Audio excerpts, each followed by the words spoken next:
Welcome back. We got we got our whole team back. We took a little time off, but as you know it, this is ain't no manual. This is us. I'm Trey. I'm Ron. I'm Chris.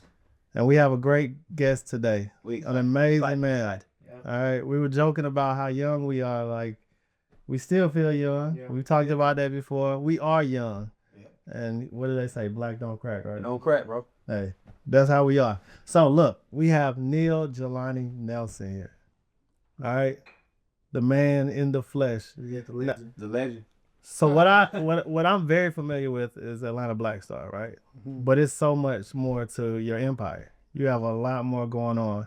So I don't want to read too much, but you know, it's a lot here. First of all, you're CEO of DDM Group, right? Is that like the umbrella of all the corporations? Yes, that's our Okay. company. That's a big thing. The Shadow League, Fanura, Mm-hmm. and there's many more. So what would you say is your baby? What really got you started? Atlanta Black Star. Atlanta Black Star. How Yeah. long have you had Atlanta Black Star? 13 years. 13. That's a Yeah. long time. So did you start around middle school? You know, No, man, I think that we started out really with the idea of wanting to change the world in a way that we understood, right? Mhm. And so I'm a student of, history, Mhm. science. I'm an engineer by training. I have an engineering Mhm. degree, I have a math degree.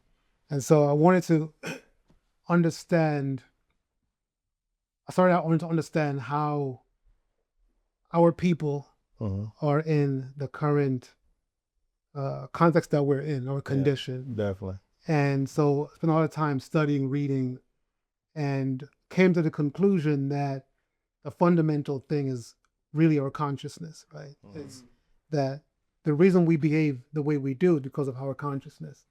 And this is true for everyone, right? For all people. And so looked into that and realized that ultimately consciousness is really about content, Okay. right? A person. So we came with a really simple motto that content changes consciousness. Oh, okay. Mhm. So when you say content, does that mean like exposure? What you're exposed to early in life kind of dictates how you think and the way you move? Yeah, I think that's a key part of it, but it's inclusive of everything that you absorb as a human being, from movies, TV shows, music, your parents, the environment, physically, how it signals you, how it triggers you, and we're constantly being shaped by these signals from the environment. How many trees are in your environment? How much concrete versus tree? How many books are in your home when you're growing up?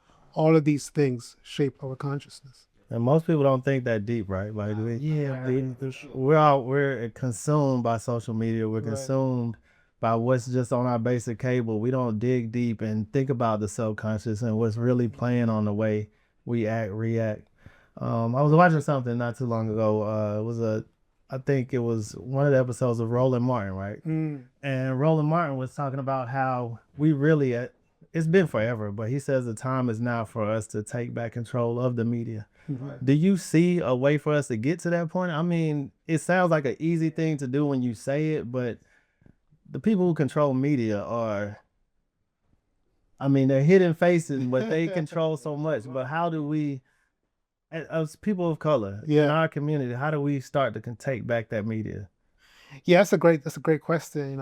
Something that we've thought about a lot, right? Being in that space, and I think that there is no taking back the media as a category by itself, right? Because media has to be funded by other industries, right? And so taking back the media would require us taking back control of our community in totality, right? And so, one of my favorite scholars, Dr. Amos Wilson, he often talks about this idea that Black America is really a nation within a nation, and that if you think about it that way, then the media is just one part of what a nation's infrastructure, right? How a nation talks to itself.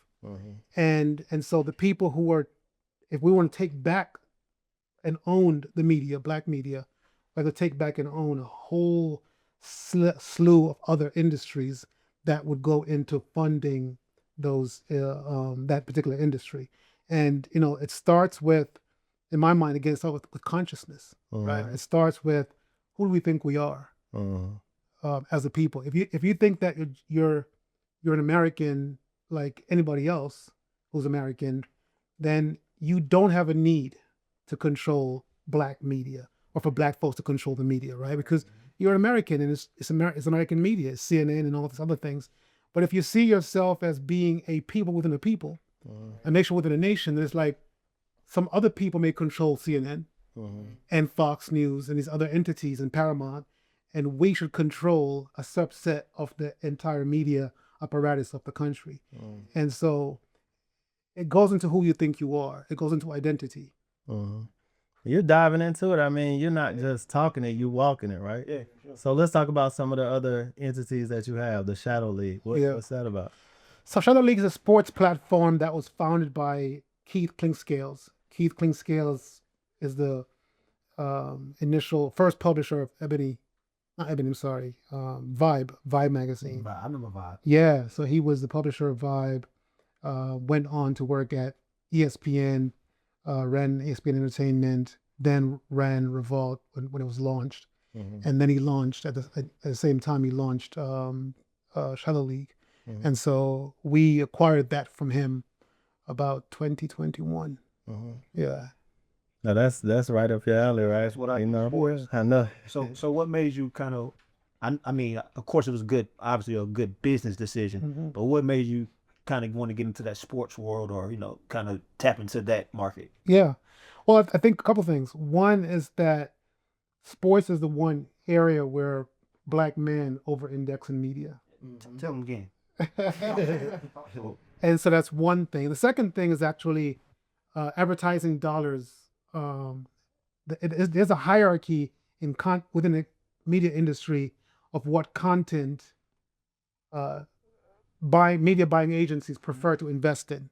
And sport is at the pinnacle of that. Yeah. I'm sure. Right. So those are the two reasons that really drove our decision in acquiring that property. Man, I mean, like I said, the business is it's probably booming. Like we talk about it all the time, like with the youth, like how it's starting, how they're young, like babies, and then moving them up rankings, and NIL deals, right, money, and give them Adidas, Nike contracts. So I mean, that's kind of like finna be the way of the world in the sports world. So you catch them early, exactly. So you kind of tapping into untapped market early. You know what I mean? Exactly. Yeah, I think all of us played sports growing up and realized, well, for me, I realized really early on I wasn't going anywhere in that track. But we got to get our young kids, our sons, our families to realize there's so much more to the media world than being the actual athlete. So much more to sports than being an athlete, and so many other ways to be very successful. I mean, I went into business school in college because I knew, hey, I looked at the average athlete. You only got a few years for the average athlete to play, but I knew if I was on the business side, I could be involved in whatever industry I like for 10, 20, 30 years, maybe the rest of my life, So that was something big for me. They call the NFL not for long. I mean, you see a lot of these stories on how these NFL players, NBA players, they run out of money fast because they're retiring at 30. Retiring at 30, don't know what to do, right? Yeah, don't know what They didn't know what to do when they got their first check. They don't know what to do when they got their last check. So I definitely think financial empowering is important, especially for, like you said, a Black dominated, like most sports are dominated by minorities. So you would think that with all that cash flow, with all that wealth, we have ownership. we would have ownership, right? Yeah. But a lot of times I think we're scared to take on, or we think that we can't succeed in that realm, in that circle. But we can. So that's why we're glad we got people like you. People like you, exactly. Feeding that information to us, and and showing us what. I told you earlier when I first met you, man. When I read your bio, I was like, yo, I got questions for myself outside of, the podcast. Yeah. 'Cause, man, reading your profile, bro, it's amazing to see someone of our color that you're doing things that you're doing, man, and putting it back into the community. You know what I'm saying? Right. Yes, sir. And then you were talking about financial literacy, empowerment for Nura. Yes. I mean, yours go right down the line. Yeah. We talking about one thing, well, it leads to this. So what is Fenora?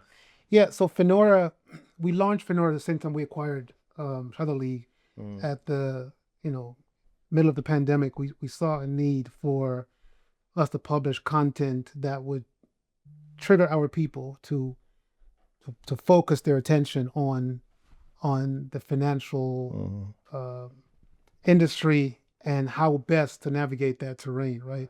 One of the things that we see a lot in our community is that we don't manage our money in a way to build value for ourselves and our family. We manage our money as a way of consuming, right? So it's how much can I consume? And so oftentimes, even folks are making hundreds of thousands of dollars.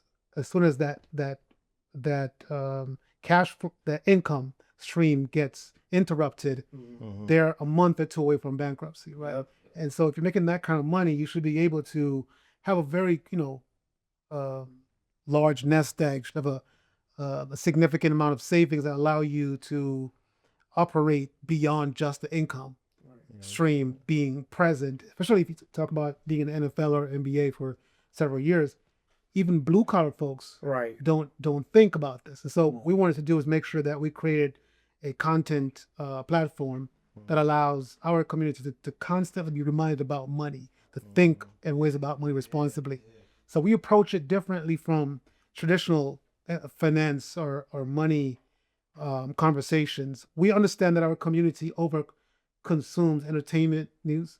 And so we use Fenora to talk about the financial news that we think would trigger our people to think about money. And so we talk about people's assets or celebrities. We talk about what assets they're acquiring, what assets they're selling. We talk about their financial ups and downs so that our community can use those events as jump off points to have conversations about their finances.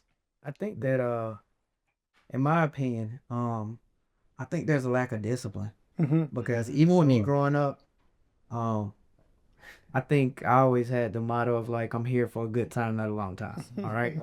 So you want to consume as much as you can, have as much fun, but that's not realistic if you want to build. Right. It's not realistic if you want to be able to have something to leave to your family. But the problem is we learn it too late. Yeah. Now we want to wait until we get, older or we expect the next generation to make better decisions than us. Right. We got to lead by example, right? That's precisely. I don't know. It's a great conversation. And and same thing like the people before, like our parents, like they didn't know about that stuff. Right. They didn't. So they weren't able to teach us that. Right. So, we learned it now. So we're trying to teach ours and, just kind of flow from there. Exactly. And I think we have to also, what I do with my son, for example, we make sure that he had a portfolio, when he was still in middle school, right? So that he had so we started investing on a regular basis, kind of put in place an investment strategy that doesn't require him thinking about it, so that by the time he gets to be 22, he has a whole nest egg that he can retire on, kind of thing. Bro, you're a superhero. Bro, you're a superhero. That's dope. Yeah. So that's what brought us together. You touched on your son. We came together because, hey, we felt that there's a void, there's a gap in really having conversations about fatherhood, about how we're raising the next generation, what it really means to be a man. I got to ask you, so you talk about having a portfolio for your son, but is your son really following your lead, or is he like some of our kids who want to go the other direction as fast as they can? Like, yeah, it's a little both. It's a little both. I think that the way that everything that we talk about in this conversation, we have to always remember that there is a bigger social context in which we exist, right? And so, for every one instruction that we give our child or children, society gives them 1,000. Yeah. Right. And so we can't really compete with that by ourselves. And that's why, again, it's so important that Amos Wilson says, if you think about yourself as a nation, then you're not just concerned about, well, what can I do for my child? It becomes, what can we do for our children? And what kind of structures can we build for them to operate? Because we could have, my son can grow up next to a son from a different ethnic group or different background, and they can go to the same school, be in the same classes.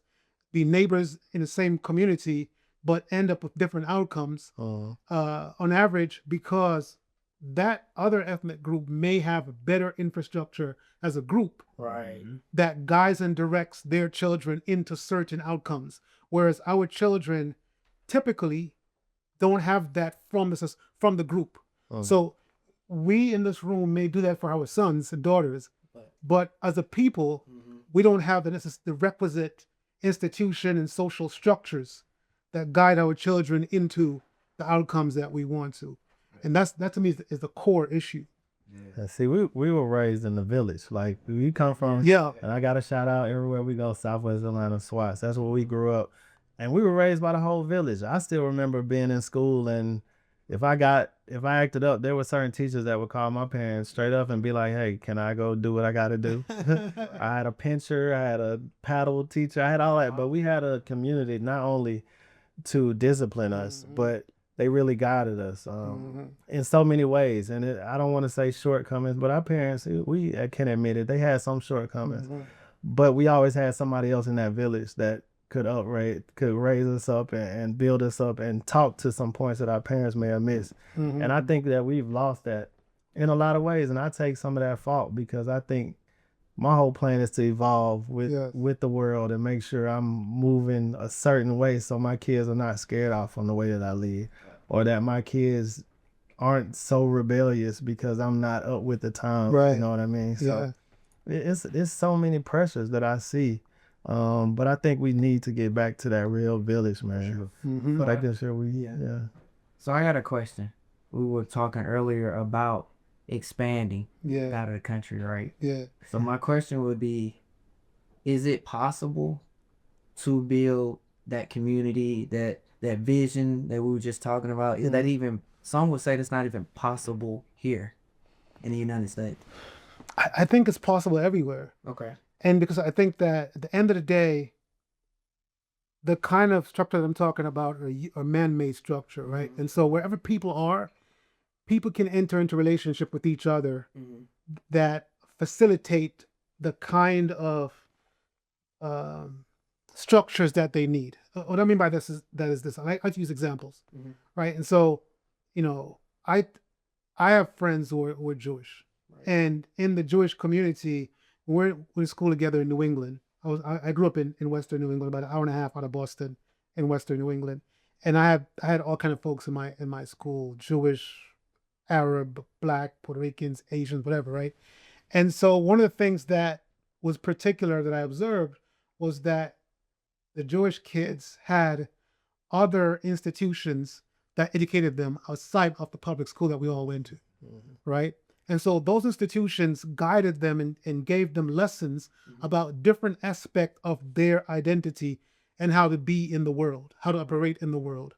When I was growing up, we used to go to the MLK Center in Springfield or the Dunbar Center after school or summertime to have, different activities and events. Right.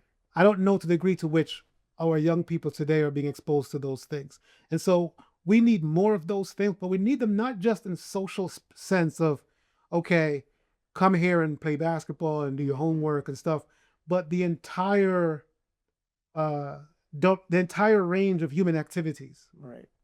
We need those infrastructures, right? And we can build them, because at the end of the day, no matter how the environment otherwise is, right, me and you can determine that we're going to relate this way to each other. right, And we're not going to let the environment prevent us from relating that way to each other. And that's really the kernel of building social institutions and organizations. It's how do we relate to each other such that we can facilitate getting done the things that we think are important enough to get done for ourselves to survive and to thrive in the world. I like that optimism. I mean, but we have to figure out how to spread the optimism, because we know that we go out here and there's certain guys are like, I don't care about voting, I don't care about what's going on outside of this 2-mile radius. Right. It's really tricky, and it's really got to figure out how do we get each other on the same page. It's exhausting. It is. That's another part. This is exhausting. I've even seen you try to do things in the community with just subpar support. Yeah. You know what I mean? And I've seen you get frustrated to the point where you're like, look, I done tried to do a lot for this community, but right now I don't know. You know, which is understandable that kind of frustration, put that kind of support and energy into something. So easier said than done, but I mean, I guess people Can't stop, right? then you can't stop, right? Yeah, I get frustrated, especially a man that don't have unlimited funds. My checkbook isn't blank like that. You know? I got a lot of commitments with all these children. Right. But another thing you touched on, as far as your upbringing, and if you're comfortable talking about it, you told me you're originally from Jamaica. What part? I'm from northern Clarendon, so that's like the interior of Jamaica, the center of Jamaica. Yeah. So the culture we know is different, but what are some of the major differences you see as far as minorities in America versus minorities in Jamaica, in the Caribbean? Yeah. I would say that the biggest difference that I had growing up, and this is not, so let me say this before I say any of that stuff. I think that Black America is very vast and diverse, right? Okay. And so I grew up in the Northeast here, and it's completely different in my mind than the South. So when I came down here in '96 to go to college, I was like, oh, yeah, it's different. It's different, right? And I grew up in Western New England. When I go to New York, we used to go to Manhattan a lot. Before Manhattan got cleaned up, it was really like hostile, like a war zone. If you go to 42nd Street and around that area back then, you know, it was a different environment. So I'm saying that to say that, to give context to my statement, that there is not a one particular set of descriptions of Black America that fits all parts of Black America, right? So I'll say that. So my particular experience coming to where I grew up in Western New England, the probably the biggest thing I saw was that kids in Jamaica, when I was in 1990, were way more disciplined. That's in the South too, but than in New England, right? And so, and you can't talk back to adults. The kids in my classroom would talk back to the teachers. That didn't happen in Jamaica where I grew up. That never happened. And if it did, zero instances. You wouldn't see that kid again. Right. Zero. And so that I could say about that particular situation. And then the second thing I'd say too is that, in a way, and this is more so I think Jamaica and the South actually are more aligned. So Black people in the South, more aligned with my experience because I grew up in rural Jamaica. And so there was a lot more emphasis on spirituality and religion playing a role in how you behave than what was happening in New England at the time. Yeah. So the name of the podcast is we kind of switch gears a little bit. Sure. Is Ain't No Manual, right? Yeah. So I know we all kind of grew up different, was raised a little different. So with your son, what if you can go back, like what is something that you wish you would have known back then, you know, or was taught that you could have taught, you know, that you're teaching your son that you didn't get taught? You know what I'm saying? Like what's the difference? You know what I mean? That's a good question. The one thing I would say that I did not get taught, that I didn't get taught in a formal way, was paying attention to my son in a more hands-on. I was there, we're present, but I've come to realize that a child's intelligence is primarily a function of how much attention, constructive, productive attention was paid to that child between conception and about 3 years old. Right. And we did pay attention to him, but we could have done more. Right. We're both professionals trying to, you know, be entrepreneurs at the same time. And, you know, for me, I was in my mid-20s, and so I didn't know that. Now that I'm in my 40s, I'm going to do this thing all over again. Right. So that's something you would do to next children is like, we're going to be focused. Right. Super focused on every single day of that child's life for those critical years. That was like a great one. I wasn't even expecting you to say that because that resonates with, I'm sure, to all of us. Like, you know, we were young. Right. I had my son, I was still in high school. Oh wow. So I was kind of getting raised as he was getting raised. So a lot of stuff I couldn't teach him because hell, I didn't know. We didn't know, right? Yeah. So as I start getting older and start having more, I start like, all right, now I know this. So I got to make sure that I teach my next son this. So I mean, that was a perfect. Like that resonated real with me. Yeah, yeah. And my dad, like I'm talking about this a lot. You know, my dad was there, but he wasn't very hands on. Right. So a lot of stuff I had to learn on my own as well. And when I learned it, I wanted to pass it down to mine. Exactly. So yeah, that's a good one. Yeah. We got a lot of cycles we're trying to break, right? Yeah. And sometimes you don't even realize that you're doing some of the things that you were taught, man. But we got to break those and be more conscious. Yes. So you got a segment. This is a new one. We're trying something new on you. We got something new. A rapid fire. Rapid fire. Yeah, this is just sometimes you just gotta have a little fun. Okay. Yeah, we got to go. So I got some rapid fire questions. Don't think too hard about them. The goal is to try to just answer them as fast as you can. If you wanna explain why, that's fine. So Okay. question one: Yeah. timeout or BTA? BTA. Yeah. Oh man, it's a little bit of both. It's a little bit of both. Yeah. Okay. Yeah, I was raised that way. Yeah. I'm glad you can admit it. Some people look at me full crazy BTA, and they be so- like, Yeah. I'm it's like, yeah, BC, real talk. Summer or winter? For what? Just summer or winter. I can't explain. You got it as rapid fire. Oh man. Different time for different. Yeah, summer. Summer. Okay. Yeah. Underexposure or overexposure? Depends. In what context, right? Yeah. So With your kids, underexpose them to things or overexpose them to things? It still depends. still depends. Yeah. What's on the point to overexposing them to? Yeah. Some things they need to know as much as they can. Some things like, you know what, we'll wait. Right. I'll switch that a little bit. Yeah. So like, some believe that their kids shouldn't see certain things. Yeah. When I grew up, I saw certain things. Some I probably shouldn't have seen. Yeah. But do you think a little bit of exposure to even the bad, of course, right? Because it's the real world. Yeah, I think it should be gradual. I think children should be gradually introduced to certain things that can drastically affect their personality, their identity, like violence, Right. sex. Right. Those kind of things should be very gradual and slow to the point of comprehension. If they can't comprehend it fully, then they shouldn't be exposed to it, in my opinion. And you got to be ready to explain this. Exactly. And they have to be able to understand it. You never are really. You like nobody there. You got to be ready to explain. Yeah. All right, we almost done. Hot or lemon pepper? Oh man, hot. Nice. Yeah. Same way. Order out or home cooked? Oh man, you know what? Damn, it's a both again. It's a both. Man. Now, if you got a woman at home, you might get in trouble. Yeah. Yeah. Home cooked for him. Car or He truck? picked it. Oh, truck. Truck. Okay. I'm truck guy. Yeah. I don't know. Chris Brown or Usher? Neither. Nice. Yeah, I'm more boys to man, old school. Oh, Nice. there we go. Yeah. That's a good one. That's a good one. Yeah, that's a good one. No shade on Chris. Yeah, Usher. no. We Yeah, but we gonna Y'all wanted some home. Yeah. We'll definitely open to that. Sporting events or concerts?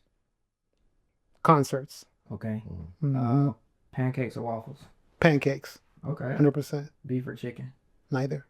No. Nice. Fish. Vegetarian? Fish. Oh, fish. Okay, Yeah. pescatarian. That's the two. Okay. There we go. You the first one to do it. Yeah. Good job. I appreciate it. We got another segment. It's up to you. So We got a we fit do a check. thing called fit check. Okay. Not nothing serious, we just kind of say what we got on, what Okay. care, trying to keep it cool. Yeah. Like we ain't the old guys no more. We still can clean up. 100%. Dads can dress too. Dads can dress too, Yes, sir. So we'll start with Ron. Ron, what you rocking? Fit check. I got on some Asics. I'm a grandfather, so I buy my tip based off comfort. It's always comfort. Comfort them. Oh, yeah. It's always comfort.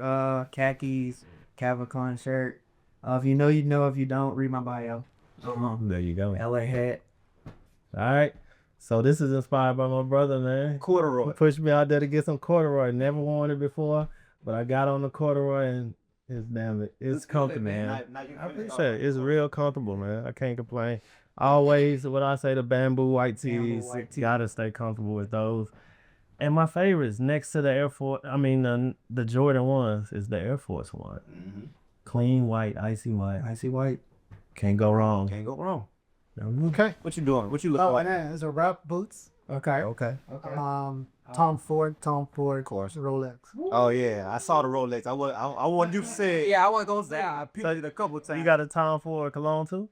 No, it's I use a Something. different. Yeah. It's a Maison. It's a Parisian house. Cologne. Okay. Yeah. There we go. Now that- Yeah, I can't. You know me, Armani, XL, Strange, soccer suit, Jordan 1s, white, had to match. You know me, real smooth, real cool, real light.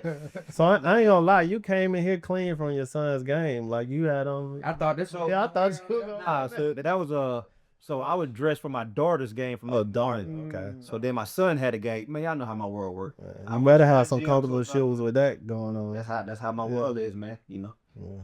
So There we go. there we go. Hey, we appreciate you, man. Like, For sure. I mean, to the I information enjoyed you it. gave, the things that we're able to relay to people watching, and I mean, this might be one of the best episodes we've had so far. It is Yeah. one of the best episodes. We're gonna do 2 dad tips. We're gonna do 2. Heads up. We want to get a dad tip from you. What is some advice you're gonna give to dads, father figures? They don't even have to be a Yeah. father. Yeah. Dads out here, those who are mentors and examples to other people out here. Yeah, that's a great question. I think that the after paying attention to your children, I think the next thing, the best thing you could do is actually organize the world around your children. Right? Yeah. The world that we build around our children is the most important world that we can create and sustain. That's the best thing. Fatherhood is about being a man, right? You can't be a father unless you're a man. And being a man means that you bring order, structure, provisioning for your children and for your family. And so if you want to be effective in the world, don't worry about whether your kids like you or love you or not initially. Focus on providing a world, the best world that you can provide for them to grow up and thrive in and be their best selves. Man, that was See, sick. and You come back. I like the way you said that because most people are gonna think they can't control. They don't have any control, but you do have control over so much. I say that again, man. Control the world, not just even for your kids. To control the world around yourself. Yes, What you let into you, like not just the food, man. What you ingest mentally, man. everything, It's deep. all aspects of it. I'm undefeated on the day. He was undefeated. He was killing it with it down. See being a day, but I do have a dad too. Here we go. Because it's the holiday season is coming up. I see a lot of parents scrambling, a lot of dads scrambling, trying to put together money to get their kids Christmas and this and that. The best gift you can give them is to give the knowledge, to give the support, the untangible things. So stop running out there trying to buy them the best toy. No toy ever lasts, but the knowledge can last forever. For sure. Thanks. So that's my dad tip. Look at Yeah, you. man. Yeah, you never fail, bro. We had a powerful one today. Shooting the gap. But hey, this is what we do. It's all about us raising awareness for our fathers, for our father figures, for our kids. This is who we do it for. For sure, for sure. So once again, signing off. Ain't no manual, but you'll see us again. There you go. Follow, Yes. subscribe, Do all of that. all that. Come find us. Get our number. Do all that stuff. Right. But it's Ain't No Manual podcast. Thank you for tuning in. Till next time.